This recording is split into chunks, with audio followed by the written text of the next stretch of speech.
In today's video, I'm going to show you exactly how to use canvases in Slack step by step so you can collaborate better, organize information, and keep everything important right inside your channels. Slack canvases are incredibly powerful for teams, whether you're documenting processes, taking shared notes, or building simple project plans. If you use Slack every day, this feature can seriously level up your workflow. And before we jump in, if this video helps you out, make sure to hit that like button and subscribe to the channel for more easy software tutorials just like this. Alright, let's get started. First, open Slack and navigate to the channel where you want to use a canvas.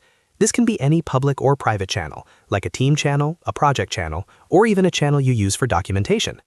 Once you're inside the channel, look at the top area where the channel name is displayed. Here, you'll see the canvas name associated with that channel. Go ahead and click directly on the canvas name.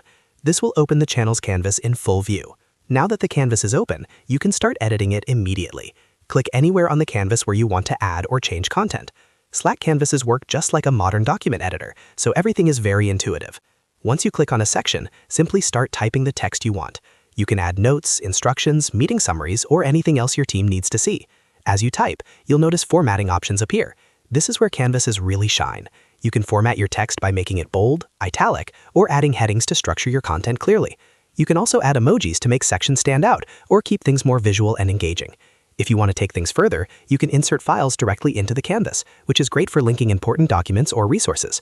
You can also create checklists to track tasks, add tables to organize information, or even use layouts to visually separate sections of your canvas. This makes canvases perfect for things like onboarding guides, weekly plans, or shared team knowledge bases. Everything you add is saved automatically, so there's no need to worry about losing changes. One of the biggest benefits of using canvases in Slack is that everyone in the channel can view the information in one central place, instead of digging through old messages. It keeps conversations cleaner and ensures important details don't get lost over time. As your team collaborates, you can continue updating the canvas whenever needed, keeping it always up to date. Once you're done editing, you can simply close the canvas or navigate back to the channel, knowing that your changes are saved and visible to others based on channel permissions. And that's really all there is to it. You've just learned how to use canvases in Slack to add text, format content, and create structured collaborative documents right inside your channels.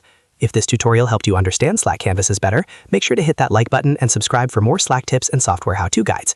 Thanks for watching, and I'll see you in the next video.